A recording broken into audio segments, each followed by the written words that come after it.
Speaking, the show about effective speaking in public, to the media, at work, and in life. Speaking with TJ Walker. We are only a couple of hours from the first and only vice presidential debate of the 2016 election. What are we to make of this? What can we expect? Well, typically, spoiler alert, vice presidential debates don't typically change general election outcomes. You could make the case that Sarah Palin was so bad, not just in the debates, but in her overall media appearances, that McCain might have been penalized by voters who feared Sarah Palin occupying the White House. But there's no polling data to really prove that. And most polling data would suggest that there has been little, if no, impact of vice presidential selections in general on election outcomes, much less debate performances.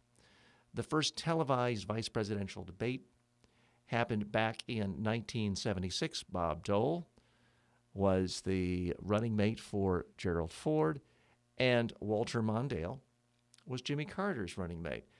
Not a lot is typically remembered from vice presidential debates other than the most memorable moment in 1988 when Lloyd Bentsen gave his famous put-down of Dan Quayle saying, "You're no John F. Kennedy." A memorable put-down moment. It seems so subtle and elevated compared to some of the put-downs we've seen and heard in presidential debates in the last year. What's going to happen tonight?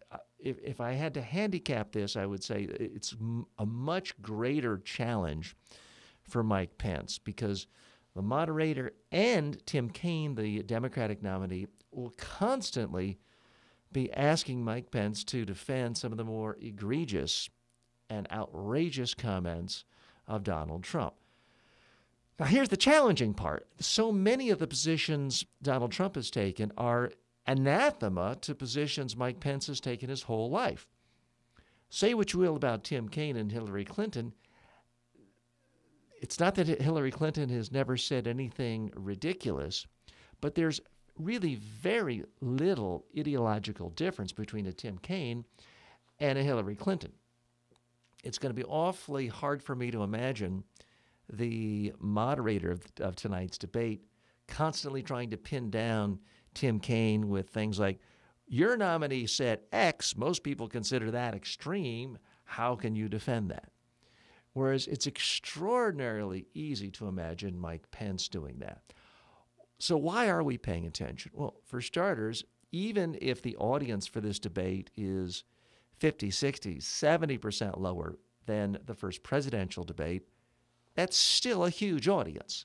That's still going to be 3, 4, 5 times as many people as watch a typical Bill O'Reilly show, and that's the #1 rated show on all of cable news. So it's still going to be a huge audience.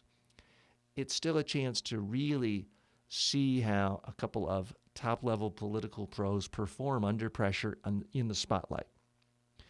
It's also interesting because typically, certainly in the last 50, 60 years, vice presidents have had an amazingly high percentage shot at getting the presidential nomination. Richard Nixon, of course, being the vice presidential, he served as vice president under Dwight Eisenhower, did get the nomination in 1968. We've seen George H.W. Bush serve as vice president, get the nomination. Walter Mondale was the vice president, got the nomination. And most vice presidents end up running. Dan Quayle, for example, didn't do very well. Sarah Palin had certainly flirted with running for president many times, didn't quite pull the trigger there. But anybody who gets nominated as a major party vice presidential nominee is instantly on the short list as someone who could run a serious campaign for president. Certainly, Tim Kaine's supporters view him as presidential timber. And a lot of people in the Republican Party have thought for the last 4 or 8 years that Mike Pence is someone who could run a credible campaign for president. Obviously, if Donald Trump wins the presidency and isn't impeached or quickly disgracing himself, then Mike Pence would be, in all likelihood, the default frontrunner for the Republican nomination. If Tim Kaine becomes the next vice president, he will be the likely frontrunner in 4 or 8 years if things turn out and Hillary isn't thrown out of office or disgraced.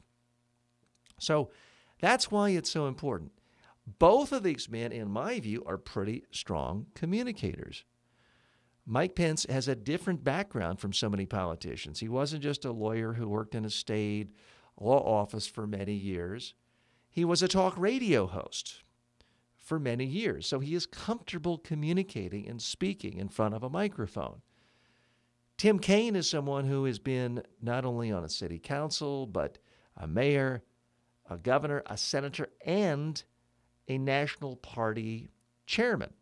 So he's done thousands and thousands of interviews and speeches and is seen as a pretty good speaker. I gave both men relatively high marks for their speeches at their respective political conventions. The one axiom most vice presidents try to follow when they're running for office is don't mess up, don't screw up, don't become the focus of the campaign. You don't want to be the next Sarah Palin, where people are constantly saying, oh my gosh, this person would be the worst president ever. We can't vote for the top of the ticket for fear this person would become president. Well, I think I can say quite confidently, nobody is saying that about either one of these two men. Even though they each have their detractors, nobody really thinks that they could be worse than the person ahead of them. I think I'm on pretty strong, solid ground across the ideological spectrum by saying that. So it's really more an issue of one storyline would be, for example, if the governor of Indiana, Mike Pence, is put in a position where he can't defend Trump and somehow seems as though he's repudiating Trump. That certainly would be a storyline that would follow out of this debate. Would it really sway many voters? I doubt it. There's so many controversies swirling around Trump at any given, forget day, any given hour, whether it's his finances, offensive comments about Miss Universe, you name it. It's hard for me to see, absent a complete meltdown by one of these vice presidential candidates, that it carrying into future news cycles. But that's the one exciting thing about debates, is you never really know. You have to go into every single debate with an open set of eyes to see what happens, because sometimes you get surprised. I still remember 1992 vice presidential debate. You had Admiral Stockdale, who was Ross Perot's running mate, starting off by saying, "Who am I? Why am I here?" And if you knew anything about his background, he had an extraordinarily impressive background in the military, in academia, in business. But as a first introduction, it fell flat, and he was the subject to mockery. So you never really know. Tune back in here after the debate. I'll be giving full analysis and commentary.